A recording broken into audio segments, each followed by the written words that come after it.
Estamos hablando de una empresa que su producción representa casi el 80% del total de la producción de Apurímac en su conjunto. Vamos a hablar nosotros precisamente de las bambas porque es necesario saber qué significa en fácil, ¿no? Con David Tuesta, él es economista y por supuesto es exministro de Economía. Bienvenido, exministro Tuesta, a Exitosa. ¿Cómo estás, Karina? Encantado. Hola, ¿cómo está? Exministro, cuéntame por favor así en sencillito qué significa que Las Bambas anuncia que se suspende la producción de cobre a partir de este miércoles por los bloqueos. Y además no es la primera vez que Las Bambas se ve perjudicada, ¿no? En su producción por estos bloqueos. Efectivamente, Karina, estamos llegando de repente al punto más agudo, ¿no? De un proceso creciente de conflictividad y que a Las Bambas le ha afectado desde hace bastante tiempo, ¿no? Las Bambas ya hasta antes de este anuncio ya llevaba acumulado prácticamente 550 días de bloqueos y restricciones, ¿no? Ininterrumpidos, ¿no? Pero digamos interrumpidos, pero durante 3 años, más de un año, ¿no? Que se ha visto sumando todos los días de bloqueos y paralizaciones que ha llevado que la producción ya de Las Bambas represente que hoy sea el 50% menos de lo que existía hace 3 años, ¿no? Ya ha habido una pérdida importante de producción. Desde hace bastante tiempo también uno de los tajos, que ya iba a empezar a producir el año pasado, se encuentra invadida por la minería ilegal e informal, explotando, hay pruebas, fotos, están ahí metidos, y las autoridades desde el gobierno de Castillo no hicieron absolutamente nada por intentar colocar el orden. Y claro, estamos hablando de una empresa que su producción representa casi el 80% del total de la producción de Apurímac en su conjunto, ¿no? Estamos hablando de una empresa que ha permitido que Apurímac reciba el año pasado casi 2.000 millones de soles por concepto de regalías, ¿no? Y por primera vez el año pasado repartió canon, ¿no? Después, de acuerdo a su contrato, por 300 millones de soles, ¿no? Como correspondiente a la producción del 2021. Pero este año, que debiera repartir canon, no lo va a hacer, porque, o muy probablemente no lo haga, porque va a tener pérdidas, ¿no? Y cuando hay pérdidas, no se reparte canon. Entonces, si a eso le sumamos lo que está sucediendo este año, muy probablemente también el próximo año tampoco se va a repartir canon a Apurímac, lo cual es de locos, ¿no? Porque si uno ve las estadísticas, esto ha permitido que la pobreza en Apurímac se reduzca casi en la mitad, ¿no? Viven casi 80.000 familias, viven entre Apurímac y Cusco, porque está en una zona fronteriza, viven de esta actividad minera. Entonces, hay ahí un golpe muy fuerte al bienestar económico de la población directamente, que ha visto transformadas sus vidas por la presencia de esta importante inversión minera. Además, Las Bambas es, creo, la productora de cobre más importante de nuestro país. Acá usted ha puesto unas cifras, ha puesto en su Twitter de manera pública y me gustaría leerla. Cada día de paralización de Las Bambas supone para Apurímac una pérdida de 3.200.000 soles por regalías y canon minero, y el Estado peruano deja de recaudar 5.200.000 soles diarios y deja de exportar 9,5 millones de dólares. Es decir, está hablando de cifras diarias. Es un montón de plata. Así es, y es una pena, digamos, porque realmente ahí hay recursos, ¿no? Al final que van directo a la población, que han permitido ir avanzando en el cierre de brechas, que podría ser mejorable, evidentemente, porque los distritos mineros que están alrededor de Las Bambas dejan sin ejecutar alrededor del 20% del presupuesto. Bueno, eso es mejor que otros, ¿no? Como el caso de San Marcos en Ancash, que deja más de la mitad sin ejecutar.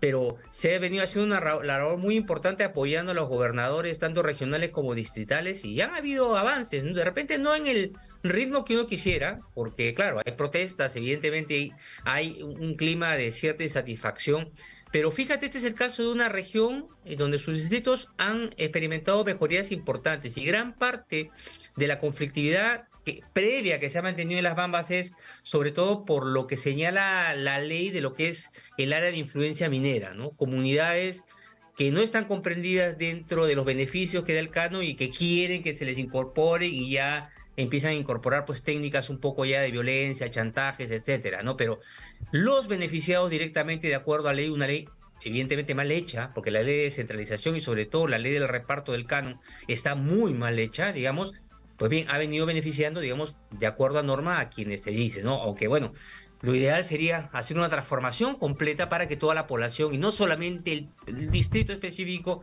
se beneficie, ¿no? Esto requiere un cambio profundo. Muy bien. Y no solamente es que la paralización de las Bambas perjudique a Purímac, que es el más perjudicado, ¿no? Porque ellos son los que tangiblemente ven cómo el dinero de las Bambas puede solucionar la extrema pobreza y la pobreza en esa región. Todo el país se ve perjudicado en realidad porque significa el 1% del PBI, tanto así significa las Bambas. Ah, así es, aproximadamente un punto por ciento del PBI para ver un perjuicio directo en términos de recaudación, ¿no? Ya no hablamos de recaudación del canon ni regalías de Apurímac, luego de la recaudación nacional. Estamos hablando de 5 millones al día que pierde el país en impuestos, ¿no? Entonces estamos hablando prácticamente de casi 2.000 millones de soles al año en impuestos, ¿no? Para todo el país. O sea, sí.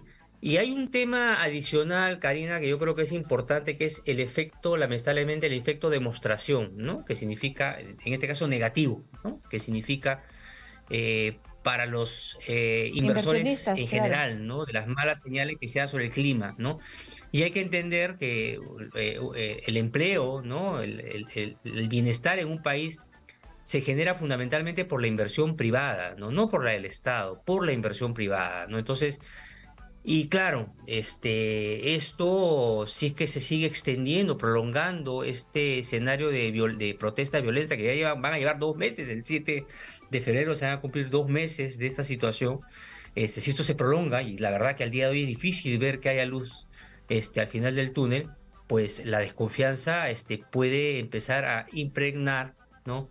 Al resto de actividades de inversión. Ya hoy día en general, cuando uno ve las encuestas del Banco Central de Reserva sobre inversión privada, ya señalan que este año no van a invertir nada, ¿no?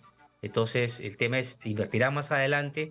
Eso es un poco lo que tenemos en juego, ¿no? Es cierto, hay que como peruanos, ¿no? Uno se siente conmovido y y realmente conmueve muchísimo el hecho del número de fallecidos que existe en el país. No deberíamos estar en esta situación de violencia. Es cierto que hay soluciones políticas que hay que darse, pero que también tienen que entender la otra parte sobre la cual realmente no veo mucho que se focalicen a través de las redes del daño que hacen estas protestas y el financiamiento que está detrás, donde la minería, ya la ilegal, está conformado los vínculos, ¿no? Que existen en cuanto al financiamiento. Hablando de la minería ilegal, estamos hablando de casi, en este caso, 4.000 millones de dólares, ¿no? Que mueve la minería informal e ilegal en el país y que hace tiempo han venido colocando congresistas, han estado activamente actuando en la política, ¿no? Llevaron y financiaron, hay varias investigaciones que ven que financiaron la campaña de Perú Libre, ¿no? Y hoy, después de haber sido los ahijados, ¿no? Del gobierno de Castillo de la minería ilegal e informal, hoy de alguna manera son los padrinos del financiamiento de muchos de los actos violentos alrededor del país, ¿no? Y después de lo que usted nos ha dicho de estas complicaciones económicas, finalmente, ¿quiénes son los perjudicados finales?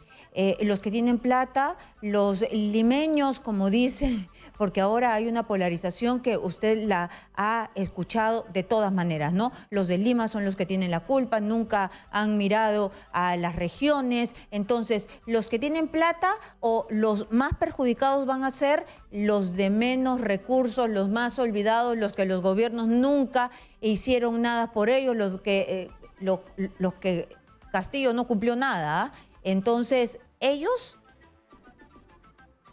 Mira, yo te voy a dar un dato anecdótico que va a servir para responderte con algo más. El presupuesto para obras que tiene Lima Metropolitana es alrededor de 600 millones de soles. El distrito de San Marcos, en Ancash, que recibe recursos de la minería, es de 1.200 millones de soles. Tiene el doble de presupuesto que el presupuesto de Lima Metropolitana. Y lo tiene hace tiempo, no es reciente. Anualmente reciben esos recursos, pero no son capaces de realizar una buena obra. Al contrario, lo que hemos venido observando, y eso tú lo has registrado varias veces en las noticias, ¿no? Son alcaldes, gobernadores, presos, ¿no? Corrupción permanente. Entonces hay un tema ahí que yo no digo y es, que haya un problema, digamos, de serio centralismo en el Perú, ¿no? Pero hay un problema también de una mala distribución de las capacidades, ¿no? No se ha trabajado correctamente el hecho de cómo pueden gestionar recursos, sobre todo estos ámbitos de alta conflictividad, muy relacionados a veces con altos recursos presupuestarios, ¿no? Entonces, yo creo que el tema va más allá de este maniqueo de Lima, regiones. Yo creo que es un tema mucho más profundo y debemos salir de ello y comenzar a señalar que hay dinero, que hay recursos, que los alcaldes y los gobernadores lo tienen. El tema es cómo buscamos que estos se ejecuten adecuadamente para cerrar las brechas sociales. Con este dinero que te he mencionado en el caso de San Marcos, en Ancash, con el 70% del presupuesto, si lo ejecutaran bien, podrían cerrar prácticamente las brechas sociales de agua y alcantarillado y de nivel 1 de salud. Pero, ¿por qué no se hace? Ese presupuesto y la gestión está en manos de ellos. Esa es la pregunta que se tiene que responder. ¿Cómo hacemos que el dinero se ejecute bien y que no se pierda en corrupción? Muy bien, entonces esa también es una tarea pendiente. Lo malo que desde el Ejecutivo tampoco se supervisa la Contraloría, qué pasa con la Fiscalía. Es decir, es un trabajo de demasiados actores, no se les puede dejar solos. Es como que se le deja solo, y no quiero utilizar palabras que demasiado duras, pero es la realidad. A un corrupto solo, con la caja llena de dólares abierta, ¿qué hace? Un festín, y después terminan en la cárcel. Ojalá que se solucione todo lo que usted ha dicho. Este distrito tiene el doble de Lima y tiene una desigualdad atroz, atroz. Y también el tema de los conflictos sociales, manejarlos mejor. Se sabe dónde están y no se apunta a mejorarlos nunca. Muchísimas gracias a David Tuesta a David Tuesta, nada más, exministro. Muchas gracias, exministro de Economía.